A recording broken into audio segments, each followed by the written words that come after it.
Эрхээр туйлж сурсан дам боч хэр зэргийн зэмлэлийг тоохгүй дүрсгүйтэн эхийн зэвүрхлийг гижигдэн хөдлөсөөр байлаа. Ванчиг анхандаа дам бод зөвийг өгч түүний дүрсгүй занг улам даамжруулад сүүлдээ пагон дулам дагаж хэлэн харах нь хоног ирэх тутам ихссээр байлаа. Дамбыг 9 настайд багдуун 5 насндаа хүрээд байхад Ванчиг даа хүрээ орохоор яваад 2 сар шахам эзгүй байлаа. Алган дээр нь бүүмбэрч, хүзүүн дээр нь мордож өссөн дамб эцгийнхэн эцгүүд мөрөөдөн санаж заримдаа өглөөнөөс орой болтол өртөө зам руу ширтэн зогсдог байлаа. Ванчигч эргэж ирлээ. Хөтөлгөө мөртөө дагалдах хүнийхээ хамт давхиад ирж яваа эцгийгэн холоос таниад урдаас нь нүцгэн хөлөн жирэлзүүлэнгүйж дуу алдсаар очиход эцэг нь инээсэннүүдээр хөөртөн харах боловч мориноос ч буусангүй. Эмээл дээрээч өргөж суулгасангүй. Урд нь юмд явд ирэх бүрийдээ урдаас нь нуугтахад толгойг нь илээд хоёр хазар дээр нь үнсэн үнхэлж гар дээрэн өргөдөг байсны дамб аргагүй үгүйсэн боловч энэ тухай сэвтэй бодол түнд яахан төрөх билээ. Эцэг нь булгаар богц дүүрэн чихэр бов янз бүрийн нарийн юмтай иржээ. Дамб богцоон уудлахыг тэсгэлгүй хүлээж байтал эцэг нь авчирснаа задалж хоёр дүүд нь ирээн илгэн гутал аман хур мөсөн чихэр зэрэг их л сайхан юмнууд гаргаж өгөөд өхөөрт нь тоглон үнсэж үнхэлсээр байв. Дамбад чавгаж чихэрхэн авч өгöd тугал хургаан сайн хариулж байвал шинэ гутал авж өгнө гэж аавыгаа хэлэхээр дамб гүйж гараад гадаа барааны бүтээлгэн доогоор орж хагас өдөр шахам уйлан суулаа. Дамбын эзгүүд түүний тухай ямар ч яриа хөрөө гарсангүй.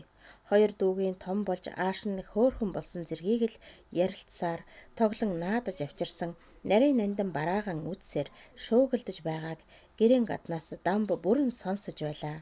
Харин орой сайлын цаг болоход эхэн гарч ирэнгүүтэн дамбыг дуудан хашгирч үхэр ирэхээс өмнө тугал бируугаан түргэн уй гэж зандран шаардав. Үдшийн бүрий болоход цэлмэг тэнгэрт яралзаж байгаа оддыг ширтэн гэрийнхэн гадаа шээзгий дээр сандайлан сууж угаад аав намайг яагаад дүүнраас минь ялгаатай үзэх болов? Би буруутай ямар гим хийлээ? Гэх зэрэг олон юм бодож намар цагийн сэржгэр салхинд биеийн чичирс хийгээд байхад гэртээ ч орох дургүй нь хүрээд сэтгэлд нь янз бүрийн юм бодогдож дахин уйллаа. Энэ өдрийн явдал дамбын сэтгэлд хизээч мартагдашгүй тол болон хадагдав. Дамб хурга тугал хариулахаас эхлэн адуу тэмээ маллах зэрэг хар бур ажилд их эцгийн заснаар нилээд дадаж ирлээ. Энэ нь түүний биеийг хатуужулж байв. Халуун хүйтэн цас бороотой ямар ч үед дамб зарц нарынхаа хажуугаар гэрийн ажилд оролцдог байлаа. Дамбыг хувцс хунраар тунч барагтайхан явдаг болоход хүмүүс элдвээр тааварлан шивэр авир ярилцдаг боловч чухам учирт хүрч онохгүй байв. Эцэг их хоёр нь дүүгээсээ ялимгүй зүйл дээр ялгаатай үзээд байгааг дамб үргэлж ажиглан ухаан сууж биеийн торнох тутам ойлгон мэдсээр сүүлдээ гэр орондоо сэтгэл нь идээшхэн байлаа. Их пагам дулмын гарыг харахад шөлтөө хоол хийгээд аяглахдаач гэсэн өөхтэйг нь хоёр баг хүдэн хийгээд дамбын аягийг хоосон орхидог боллоо. Өглөөд хөөрүүлсэн сүүний хусам хувааж аяглахдаа зах өрөм зэргийг баг хүүхдүүдэн хийгээд өөрийн аяганд төлөнгийн хусмыг хийдэг болсныг дамб аль хэдийн мэдээд сүү сайл саадаг нэг зарц авгаан зааж өгснөөр та хоёр дүүг өврөөсөө намайг араасаа гарсан гэж боддог юм уу? Гэж асуух гэснээр ээж нь дургуугаан хүрхээр сурн чөдрөөр нүүр нүдгүй ороолгодгоос нь айгаад зүрхэлж чадсангүй. Энэ байдлыг эцэг ванчигтаа ярих юм уу гэтэл хоёр дүүтэй нүргэлж өхөөрдөн тоглоод өөрийн тоомсорлохоон байсныг дамб мэдэх тул чи юу болж долоох вэ? Гэж ижийн загиндгал болно доо гэж бодож байлаа. Бас аав нь 100 хонион хэргаж ноосон баяртын пүүсэнд өгөөд нанжингахай гүлэм боржгин янзын имэйл авч 6-8 настай дүүнарт нь бүрэн хэрэглэл төхөөрч өгсөн боловч дамб 12 нас хүрч байхад имэйл төхөөрч өгсөнгүй. Энэ нь бас л хүүгийн сэтгэлд нэг шарах боллооч дамб яагаад намайг ингэж юм бүхэн дээр ялгадаг юм бол гэж хэрсэн ухаанаар бодон хамаг тэнхээгээрэн муу санаа хадгалж яавал чи яг гэсэн шиг хэдэн ядарзан гаргах болжээ. Дамб өөрийгөө паган дулмаас гарсан биш өөр айлаас өргөгдөн ирсэн хүүхэд гэж баттай мэдээд ямар учиртай юм бол гэж хажирхан бодож явснаа нэг үдэш өхрийн зилэн дээр очиод өөрт нь хайртай байдаг сайлчин эмэгнээс миний ээж аав хоёр эднэр биш гэдэг үнэн үү гэж асуув. Тэр эмгэн шөнийн бүдэг гэрэлнүүдэд чивчилгүй дамбууд удаанаар харж байснаа санаа алдаж би чамд юу гэж хэлэх билээ те гэж хариулав. Дамб юу ч гэж хэлж байгааг нь ухаарсангүй дуугүй л зогсож байлаа. Гэтэл эмгэн сааж байгаа үнэнийхээ хажуунаас босоод дамбын толгой гэлж Пагм дулам Ванчиг 2 чиний аав ээж мөн ч мөн. Тэгтээ чи бас өөр аав ээжтэй хүүхэд. Энэ айлын өргөмөл хүү те гэж хэлв. Дамбын зүрх учиргүй цохилж нүдэн бүлтгнүүлэн бачуухан дуугар миний тэр аав ээж хаана байна гэж асуухад эмгэн өрөвдсөн бололтой хоолойн зангираад чиний ээжийн аав чинь энд байхгүй дээ. Холоо газар нутаг орондоо нүүсэн гинлээ. Дэми юм бодож элгэн харлуулж явах хэрэггүй дээ хүү минь гэж хэлэнгүүтэн хүйтэн хазар дээр нь зөөлөн үнсээд толгойг нийлж элгэндэн наалдуулан удаанаар зогсов. Дамбад эмэгний энэ хөөрхилтэй сэтгэл хичнээн сайхан байсныг эр биеийн цэнд хүрээд дахин бодох сэтгэлд нь хэлж баршгүй сайхан байдаг байжээ. Бас дамб хоёр дүүгэн дагуулж хувингаар голоос ус авч яваад шангаан булаацалдан хэрэлдэхэд баг дуу нь уйлж гэр рүүгэн гүйгээд явчихлаа. Усан аваад эргээд иртэл их нь баг хүүгэн өмөрч гэрээхэн гадаа тосож аргалын савар барин зодох гэж дайрахад дамб хөл нүцгэн зүгтаагаад гүйцэгдсэнгүй. Их нь хойноос нь чулуугаар шидэд хар нэл хасан их эцгийнхэн толгойг мэрж явуулсан хуухай толгойт ороолон чи манад дахин бүү шагаагаарай гэж хашгичин загнав. Дамб өдөржин хээр явж байгаад орой нэрвэл их нь гэртээж шагаалгахгүй царайгаа улайлган харахаас нүдэнд хүйтэн шүү. Үс зүс нь бүрцийгээд чоны бэлтрэг шиг хулгай нүдлээд яах гэж ирвчи. Чамтай хамт удвал энэ хоёр хүүхэд хүнээн байж чам шиг үхээрийн хөх чонноос дээргүүл юм болно доо. Цаашаа далдор. Одоохон зайл гэж хөөв. Дамб яахаа ч мэдэхгүй. Хавар цаг байсан тул гэрийн гадаа чичрэн зогсож байснаа уйлгэнсэн дуугар би ямар ч гим хийгээгүй шүү дээ. Цаадах чинь л шангаан булааж ус самраад л хамаг хувцаа норогчих гээд байхаар нь хавсан юм гэв. Гэтэл эхэн нүдэн аймар том болгоод чи уур хүргэлгүй одоохон зайлаач гэж хашгираад шангаар ус утхан нүүрөөд нь цацлаа. Ингээд өргөгдсөн хүн хөөгдөн гарч төрсөн хүүхдүүд нь дулаан гэртээ хоцрон тараг эдээгээр зочлуулан хоцоржээ. Харин дамб аавыгаан өмөөрөх болов уу гэж санавч аав нь юу ч хэлсэнгүй өнгөрөөжээ. Дамб гэрээсээ холдоод явахдаа миний хүү наашир гэд аав минь нараас дуудах болов гэж гордон эргэн харсаар явсан боловч огт чимээ гарсангүй. Дамб үчийн бүрэнкий болоход модны ёроолд очоод нахаа навчаан дэлгэж байгаа өндөр улаасны ороог ширтэн харж гөлрөн зогсоод аав минь хурд ойр зурын юмд явахдаа дандаа л дагуулж хүзүүн тэрэ мордуулаад үргэлжил тоглож байдагсан. Одоо яагаав дээ гэж бодон элгэн тэврээд баахан зогсов. Хүн амтэн шуугилдан оройн сайл болж хоёр дүүн гаднаа тоглож хөхрөлдөж байгаа нь үчийн бүрээд тодхон сонсогдож байлаа. Үргэлж бодож явдаг хайртай аавыгаан айлах санаатай л намайг алга байхаар аав минь дуудсаар ирээд ирэндээ. Намайг дагуулж очоод ижийг зандран надад халуун суу өгүүлээд унтуулах байх гэж бодон чимээ чагнаж модны ёроолд баахан сув. Гэтэл хинч дуудсангүй. Хинч хойноос нь ирж сураглаж ирсэнгүй. Оройн сайл дуусаж чимээ анир намдан хамаг улс гэргэртэн орцгоо бололтой. Дамб тэнгэрт гилэлцэж байгаа тоогүй олон одыг хараад гөлрөн сууж байтал гинт би гэргүй болох нь нү? Одоо хэний рүү очих вүлээ те? Гэж бодогдон хазар руугаа доглон нулимс урсхан уулзахч хүнгүй хэлэгч нөхөргүй айлуудын хотны нохоо хуцхыг хийж агнаж эхээсэн хагцсан зээрийн янзах шиг бүрцэж торойх бүхэн рүү нүдэн болгоон харж бүлтгний суугааг хинч харсангүй. Дамб нүдэн түр анаад би ийм л болж те. Өөр юм аав хаа байдаг юм бол гэж бодоход нь тэр гэж хэлхийн аргагүй ээлтэй хүний зөөлөн царай сүүмэлзэн дүрслэгдээд алив гэх сэтгэл замхран алга болов. Шүн орой болжээ. Би даарч чичирхийлэн царай нь хөрсөж даарснаа дамб мэдээд модны ёроолоос сэмхэн босож харанхуйн дунд сүүтгэнэн явсаар гэрээхэн гадаа ирэв. Чагнавал аав ээж дүүнэр нь дулаан хучлаганда нам гүм унтсан бололтой. Дамб гаднаа хэсэг холхилж байснаа барааны бүтээлэг эсгий доогоор орж явган суугаад унтав. Энэ бол түүний гэрээсээ гарч хонсон анхны шөнө байлаа. Дамбын сэтгэл өдөр ирэх тутам гэрээсээ хүнд ирж их эцгийнхээ үгийг сонсохч дургүй болж 16 нас хүрэхдээ өөрийн харуулын нутаг даяар тэнээгүй газаргүй болов. Дамб адуугаа маллах нэрээр морд сольж унаад янз бүрийн хүмүүстэй нөхөрлөн тэнүүчилж байв. Эцэг нь түүнийг тоохон байж эхэнч нүдэнд битгий үзэгдээсэ гэж бодох болов. Ванчиг нэг өдөр адуугаан эргэж очиод үзвэл Дамб адуугаан эзэнгүү хаяад алга болсон байв. Бас 2-3 ч үрээ морины хөл доглон байлаа. Энэ байдлыг эцэг нь үзээд багтартлан уурлаж, дээрэмчин шинжтэй заяагүй мó амтан хамаг мөнгөөр минь тоглож хідэн унаанаас салгаж гүйцэж байгааг би яаж тэсвэрлэх вэ? Турсхийг нь хуулна гэж загинсаар гэртэн эренгүүтэн 2 хүн мордуулж Дамбыг хаа байгаа газраас нь олоод ир.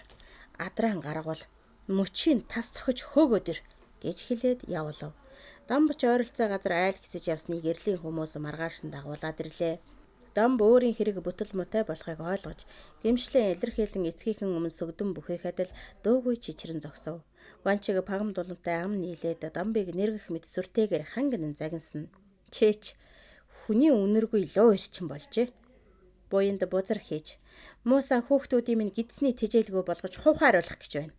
Намайг баллах хамгийн аюултай амтэн чийл болж байна. Чамайг балчир нэлхад чинь хүн шиг хүн болно гэж өөхөнд боостой бөөршгөл бөмбөрүүлж байсны минь хариуд чи өрөн дээр минь хутга тавиха дайсан болох нь гэж.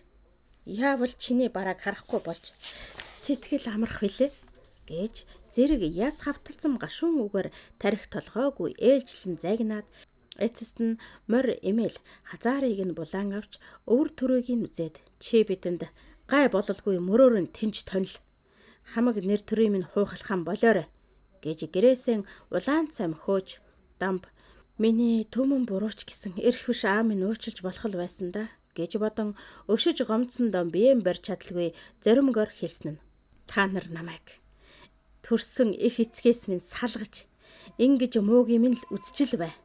Би тэнүүлчин болсон ч танаа гэрээр шагаахгүй. Явж сэтгэлий чин хангамц. Эцэг гэсэн нэрэн таныг бодохгүй байхад хүүчин гэсэн нэрэн хайрлах хэрэг надад алгаа гэж омог бардан хэлээд Ванчгийн гэрээс гарч алтан дэлхий суган хавчаагүй бол надад явах газар хаа мунтахв гэж эцэст нь хэлээд нуруундаа саваа өрөвчлэн гол өгсөөд явган алхав.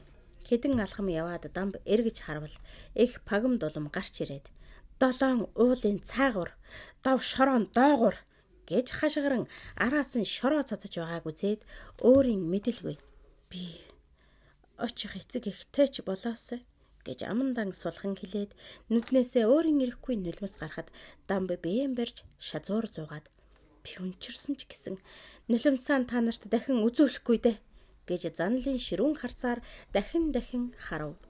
Дамб саахалтаасан эхлэн анхандаан явганаар хэсүүчлэн өдөр хоног өнгөрөөсөөр хийх ажилгүй танхааран тэнөөчлөх болов. Хэдэрлэн ярдаглаж хэрэлдэх үгэндж дадлаа. Ванчгийн тэнүүлчин гэж нэрлэгдэв. Дамбын тэнүүлчин болсонд харуулын улс амтан нийтээр харамсан. Ванчгийн нэртэй холбогдсон олон янзын яриа шууган элдвэр тараах болов. Зарим нь Ванчигт нүүр тал олох гэж Дамбад хамаг гин бүхнийг тохож амандан хишиггүй мо заяагүй амтан гэж хараан занах болов. Энэ бүх яриа шууганыг Ванчиг өөрөө нилээд хожуу сонсоод нэр алдран гутаахви гэхээс яс нь хавталзан сэтгэлийн шаналгаан элдв муу санаа хайх болов. Ясын хуссан ч арилшгүйгээр Дамбтай нэр нь холбогдсон тул арга барахтаан өөдөн татах гэж оролцсон шүү гэж олноор хэлүүлэх санаатайгаар нэгэн өдөр их л цуурай тулан Дамбыг дуудуулав. Энэ дуудлагыг сонсоод Дамбын хидэр зан хэмжээндээ хүрсэн тул танд хэрэггүй болсон гэдгийг өөрөө чинь намнаас нэгэнд сонссон тул одоо уулзаад явдлын саад болох биз. Танд дахин гай хөөж хэрүүлэхгүй гэчээ гэж эцэгтэн хариу хэлүүлжээ. Ингэж Ванчиг өөрөө ирж уулзахаас ихэрхэж Дамб очихоос гэдийх болсон тул эцэг хүү хоёр бие биеийн энэрх сэтгэлээр уулзах хөг нь өнгөрчээ. Дамб нутгийн таних амтнаар 2 жил тэнүүчлэн танхаарсан тул одоо тэр янзааран цаашид амьдрах аргагүй боллоо. Түүнийг зүгээр суулгаад ч тэжээх хөнгө болов. Дамба нэгэнт сэтгэл санаа нь ганцаардан уймж эвдэрснээс өөрийн амьдрах зөв бодлыг сонгож олохоон болжээ. Тэгээд ч чадах ятхааран хар бор ажил хийгээд гидсэн тэжээе гэж огтхон ч бодохгүй. Морин дил дээгүүр хинхэтгэн яраад айл хэсэн давхиж байхаас сайхан юмгүй гэж бодогдож байв. Ингэж явах эд хөрөнгийн чадал тэнхээ надад байхгүй. Тэгэхээр яая да байз гэж бодон норонхой дээлэн хараад үе санаа алдан гүйвэрх боллоо. Дамбад үеийн ганц хоёр танил нөхөд байлаач тэд нь амьдрал доройтой тул дэмжлэг үзүүлж чадахгүй байв. Дамба хэдэн өдөр бодож зүрхэн чангалж байгаад өвлийн нэг шөнө явж эсгийнхээ адуунаас морь барьж унаад гэрийнх нь гаднаас арьс шир авч даян дээрхийн хүрээ ороод хятад бүүснээс торго дурдан хүртэл авчээ.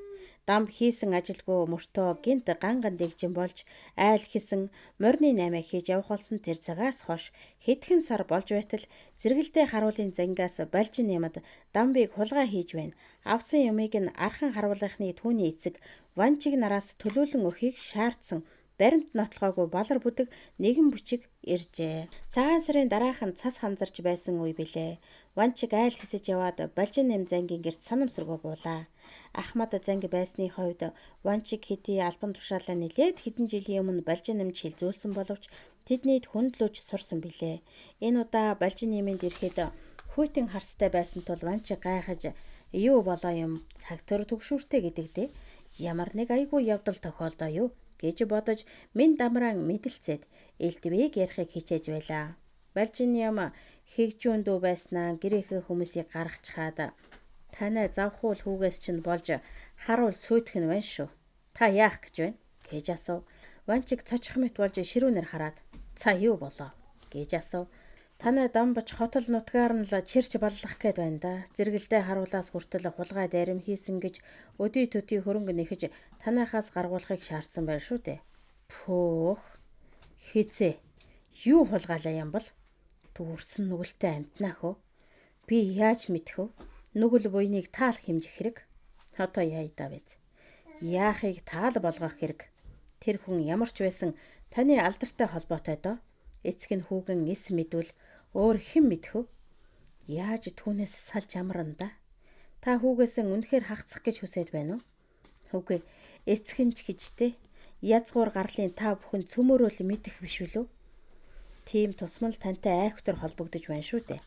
Хүний нэл хурыг аваад хүн биш болголоо гэд амтан бүхний яраа шууган пагам дулам та хоёр руу чиглээд байгааг өөрөө болгоож байгаа биз. Гэх зэрэг сүрдүүлэнгүй хэлэхэд Ванчиг зүйрлэшгүй сандарч хамагд нэр төрийн минь унгаж айгүй бол хөрөнгөнөөсөө хагцаж мэдэх нь байна гэж бодон хамар дээгүүрэн хөлсөө чихруулж суугаад за энэ гай хөөгөөч ирсэн амтнаас салгаж өхийг занги минь мэдтээ. Би ч одоо тэнхээ тамираар ч юм уу нас ахиж нүдний хараа суларч ядарчл явна да. Та нарынхаа нөмөртөл хорогдохоос өөр яах вэ гэхэд балжин нэм нэлээд тайвширч нэрэ яаж энэ гайтай амтнаас салах вүлээ гэж арга сүйгчлэн бодох болоо юу. Зэргээр элдвийг ярилцлаа. Энэ үед дамбыг далд оруулахаас өөр аргагүй гэж Балжин Ванчиг хоёр тохирсон боловч яаж далд хийх арга олж ядан хэдэн өдөр дараалан уулзаж ярилцсан боловч товтой шийд гаргаж чадсангүй.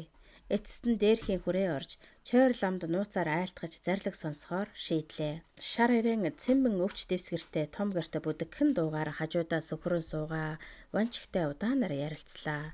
Лам Ванчигийн айлтгалыг сонсоод болгоомжтой нүдээр гэрийн тоонод ширтэж цээжээ ганхуулан сууснаа. Чи сахиусандаа залбирчил суул да.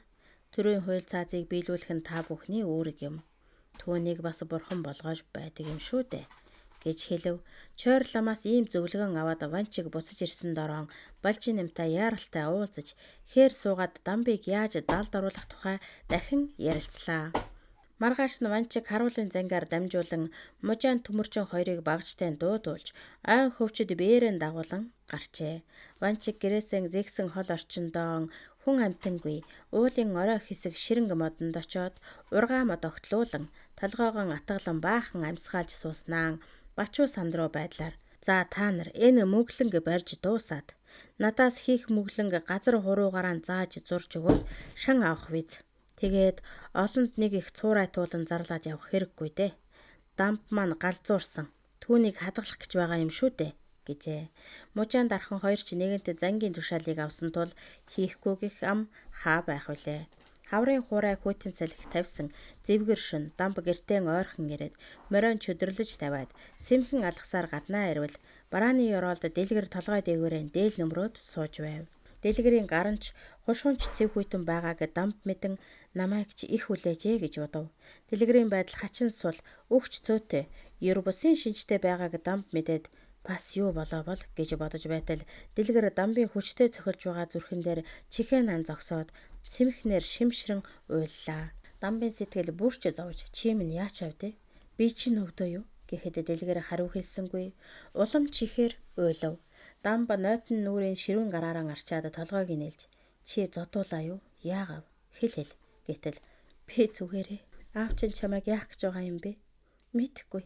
Зангуутай нийлээд л нэг юм далдуур хийгээд байна да. Аа тийм үү. Ямар үзээгүй юм биш те. Дахиад л зовоох гэж байгаа биз? Чи сэтгэлэн зовоогоод яах вэ? Саадуул чинь алах гээд байгаа юм биш байгаа та гэж дэлгэр хэлээд дахин аргадаад байхад зогсохгүй удаанаар уйлав. Дэлгэр уйлаад яах вэ? Саадуул чинь яагаад байна? Аав чинь балжин юмгаатай нийлээд л гаднаас хүн амтнд дуудуулаад хойд ууланд л нэг юм хийлгүүлээд надаас их л нуугаад байгаа шүү те. Чухам юу хийгээд байгаа бол мэдэх юмсан. Би маргааш галын түлэнд болвол өглөө эртхэн гараад нууж хараад байж бай да. Тэр газрын урдаар олох юмсан. Чи шүн дахиад ирэгдээ. Дэлгэр ярьж байснаа уртаар санаа алдаад чи ч одоо энд байх дэмэл болно доо гэж аяархан хэлэв. Би хайчих юм битээ. Чамаас холдоод хаашаа хинэгэ гэж явах вүлээ. Хаач яадаг юм? Эндээс л зайлахгүй юу гэж дэлгэрэ чичирсэн хоолоогоор хэлэв. Маргааш оройн билээ. Шүн дэлгэр дээрээ очиндоо гэж дамб бодож байв. Архан голын ихэнд байгаа нэгэн хот айлд дамб шүнийг хүлээж байв. Түүний чөдөртэй морин гэрээс нилээд зайдуу газарт идээшилж байв. Өчийн бүрийгээр тэр хотод 3 морьтой хүн давхиж ирээд дамбыг сураглан олж очоод минд амарч үгүй. Чамайг харуулын занги дуудаж байна гэж хэлв. Бүтэлгүй хар хэрэг үүсгэж байгааг дамб мэдсэн боловч зүгтах бололцоогүй боллоо. Ирсэн хүмүүст учирлан гуйж гараас нь гарыг итэл тэд балжин нэмийн ах トゥ дотн хүмүүс байв. Тэд бас хүч хэрглэхээс буцахгүй гэсэн байдлаа илчилж хүлэх суртай хүн бүрийн урт бүдүүн ташуур барьж чирэг сайн морь унсан байхыг дамб ажиглан мэдлээ. Тэдний гараас гарч чадхаан байсныг мэдсэн дамб номхон дөлгөөн байдлаар очиход арайч намайг бариад шууд алахгүй бизээ гэж залуу хүний цайлган сэтгэлээр бодоод морион авчруулан имэйллэж унаад элдвийг найрсгаар ярилцсаар харуулын зангийн руу явлаа. Дамбыг балжин нэмийн гэрт ирүүлсэнгүй. Хээр гарангуутаа барьж янгантал хүлээд морин дээр нь даруулан ууланд гаргаж мүглэнд хийгээд төмрөөр бэхлэн авахт нь дамб алхна гэж бодоод сандрахтаа хам авраач гэж орчны уул хаданд цуурайтал хамаг хоолойныхон чадлаар хашгиран ноцолдсон боловч хүч яахан хүрх вүлээ. Балжиным дамбыг мөглөнд байх үед 2 удаа эргэж бэхлэгийн хөлөөрөн өшөглөн шалгаж байхыг дамб харсан байна. Эцэг нь 1 удаа үзэгдсэнгүй. Мөглөнд орсны 2 дахь хоног дээр дэлгэр шөнийн харанхуйд сэмхэн дуудсаар нойтон ааш зовөртлөн дааханд ус хийж барьсаар хурч ирэв. Дэлгэр ирээд юу ч ярьж чадахгүй дэмэл уйлсаар байлаа. Дамбад хоолунд авчравч гар нь амандаа хөрөхгүй болсон тул барьж өх бэрхшээлтэй байжээ. Дэлгэр мөглөнгийн бэхлээ төмрийг чулуугаар баахан нүдсэн боловч чимэглэх чадал нь хүрсэнгүй. Эцэст нь чамайг өлсгөлөнгөөр өхүүлэхгүй дээ. Энэ дөнгөнөөс яаж гаргах билээ гэж өглөн уйлсаар дэрэгдэн нойргүй хоноод үүрээр салж ядан эргэж харсаар явж далдарлоо. Даш яндан хоёр дамбыг дагуулсаар өглөөний нар хөөрсөн хойно Ванчгийн гэрт эргэж ирлээ. Занг балжин нэгэнт хүнд нээтгэхдээ тул ардын журамт цэргийн жанжны тушаалыг дагаж баруун замын цэргийн ангид мордуулахаар харуулын ардуудаас хідэн эрчүүдийг дуудаад өөрөө дагуулж ирсэн тул хүл үмэн ихтэй байлаа. Ванчиг дамбыг даш нартай хамт гэртэн ороход урдаас нь цочих мэт хараад нүдний гал унтрах мэт болж хэлэх үггүй нүрэн буруулж байв. Харуулын зангийн царай час улаан болоод гэмтний хулгайн нүдээр дашууд харж сандарсан, аргацсан, өршөөлийг гэрсэн чичрүүн хоолоогоор арай ятан дуугарч манай харуулаас элсүүлэхээр зарлсан тоот цэргийг бэлтгэж байна. Та бүхэн тэдэнтэй уулзаж болгоо хуу гэж хэлв. Пагам дулам авгаач өөрөө тун шаламгаа хөдөлж дашинтан нарын өмнө ширээ тавиад айраг гэдэгээр зөрчилж эхлэв. Энэ хүнийг танай харуулын мордуулах цэргийн тоонд оруулахгүйгээр даачлахад татгалзах уу? Гэж дааш гэрийн хаяанд сөхрөн сууж байгаа дан бүүд зааж асуухад хэн юу ч гэж хариулах билээ гэсэн байдлаар Ванчиг Балжин эм хоёр бие өөдөн харалцаад хэсэг дууг усууснаа та бүхэн таалж байгаа бол болгооно гэж Ванчиг сулвтар дуугаар хэлээд суудал дээрээс Мексикийн бөхийж тэгвэл цэрэгт мордуулах журмаар энэ хүнийг бүрэн хувцаслаж хос сайн морь гаргаж өг гэж дашийг хэлэхэд Ванчиг Балжин эм хоёр жаа гэж хэлээд зэрэг Мексикийн тонгоолоо. Дааш Яндан хоёр архан харуулын нутгаас элсүүлсэн цэргийн дагуулan мордохтон Ванчгийн зарц бүсгүй дэлгэрийн өчигдрийн гунигтай царай нь баясгалангаар солигдож тунгалаг сайхан нүдэрэн тарган морунаад идэрчүүдийн дотор зогсож байгаа Дамбыг ширтэн харж байхыг ажиж амжлаа. Ардын хувьсгалын эхэнд одоогийн Хөвсгөл аймгийн Эрдэнэ булган сумын нутагт болсон энэ чин үнэнч явдлыг Дамбыг Мөглөнгөөс гаргаж авсан партизан хоёр нөхрөөс нь 1957 онд олж сонсоод найруулан бичв. Хожим журамт цэргийн нөхд нь Дамбыг Пүнцний Дамб гэж нэрлэдэг байсныг төгсгөлд нь нэмж өгүүлээ.